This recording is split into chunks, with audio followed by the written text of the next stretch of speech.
This is part of the series of This Is Your Brain On. This is Your Brain On audio pollution. I once knew someone who called radio ear static, I think, that it was something to keep you from thinking as you drove or as you were doing whatever it was you were doing. And I think one of the things I think we are missing is silence. When I lived in Spokane, I used to listen to music all the time. And then when I moved here, which is out in the forest, I found myself listening to music less and less. And finally, about 6 months ago, after not listening to the stereo at all for years, I finally just moved the stereo, removed it from the house. And I realized that the reason that when I lived in Spokane, I'd been listening to music so often, pretty much constantly, was because I lived about 150 yards from the interstate, and I was using the music to mask out the sounds of cars. And as I no longer had the sound of cars in the background, I found I was much more interested in listening to either frogs or birds or silence. And I'm not a neurologist.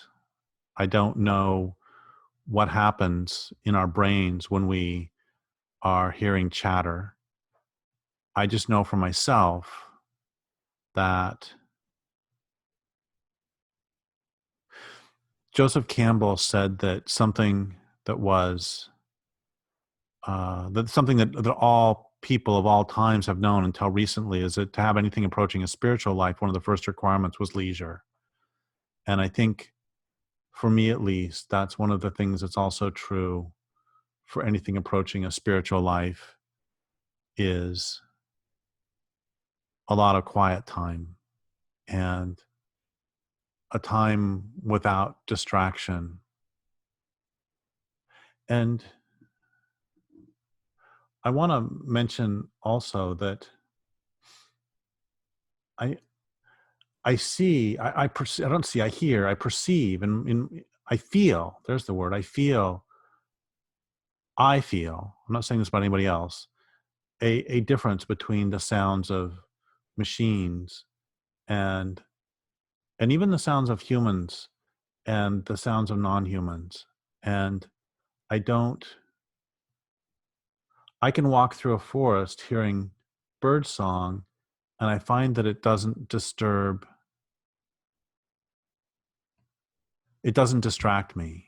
And I can't, uh, I'm not making a larger statement about anyone else, but I know for myself, I've said this many times, that when I go, for example, on tour, I, at the end of the day, I feel abraded because there were so many humans and so much machine noise and so many cars and so much concrete that when I get done with the event, I go back to my hotel room and I shut the curtains and just turn off the lights. And then I feel overstimulated and I feel as though my skin has been abraded off.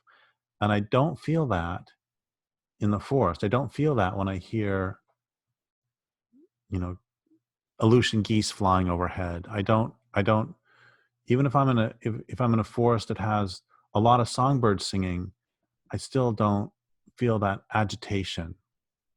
And again, I can't speak to anyone else. So there's really 2 points I'm making. One of them is that for me at least, there is a dramatic difference between uh, non-human sounds and or sounds of nature and sounds of just cultural sounds in general. And then the other is, for myself, I have found that it is very helpful to attend to uh, what I'm bringing into my body and to attend to how I feel about it. And then I guess that brings up another thing that's a whole nother topic, but is something I've been thinking about a lot is, so there's a song from the 70s by the Marshall Tucker Band that some of the lines are, can't you see what that woman she been doing to me? And I've been thinking more and more about how incredibly dangerous it is. Okay, one of the reasons that music is so powerful is because there are like chord progressions that can open us up to um that can open up our psyches and open up our bodies. There is, I mean, Beethoven's Ninth affects me viscerally. It was probably not until the 100th time that I heard it that I could listen to it without bursting into sobs. And there is, music is a central feature of our being, and it is one of the ways that we learn how to be human is with participating in collective song, participating in, and these songs. I remember once that Jeanette Armstrong said to me, she's an Okanagan writer and activist. She said she was going to that weekend go off and do some work with a woman who had just gotten away from an abuser. And she said, we work with sounds and symbols that can open up your psyche so we can do the same in a one weekend of work as a regular therapist would take 10 years to do, by just opening people up with these sounds. And that's another problem. I know that this is off the original topic, but I think it's really important, is that what a huge means, it terrifies me that you can have 19 or 20 or 25-year-old males who have been able to discover power chords and have discovered a power chord progression. I heard an interview with some guy on Fresh Air, some rock star, saying how cool it was to go to Mongolia or someplace where they hadn't really heard Western music. And he said, we can go in and we can play rock and roll, and the teenagers are all responding viscerally to the power chord progression. There was something archetypal about it. And that's all fine, except it terrifies me that because of the power chord progression, you can have 20,000 people in an audience, including women, singing along with, um, "Oh, can't you see what that woman she been doing to me?" What does that put into the bodies of? How does that affect male and female relationships? How does that affect us in a culture that's already saturated with misogyny and woman hating, which are the same thing?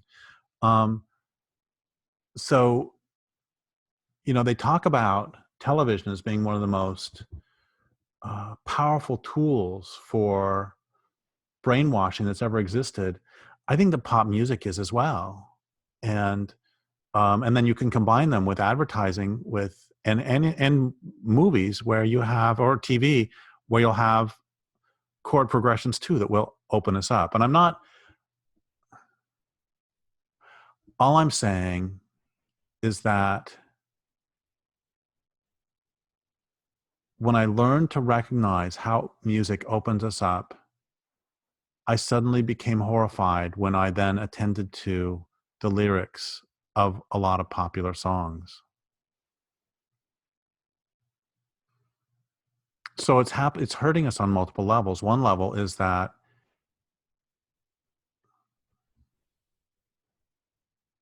we need silence. And the other is that the silence that is being filled by the silence that is filled with this culture is filtered through capitalism and through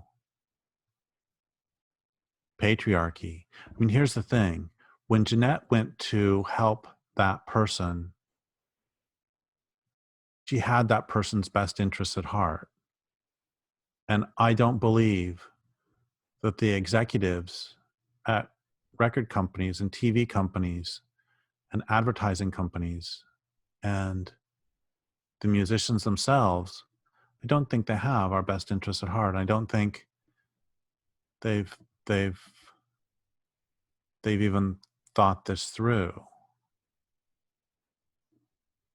So what's the solution?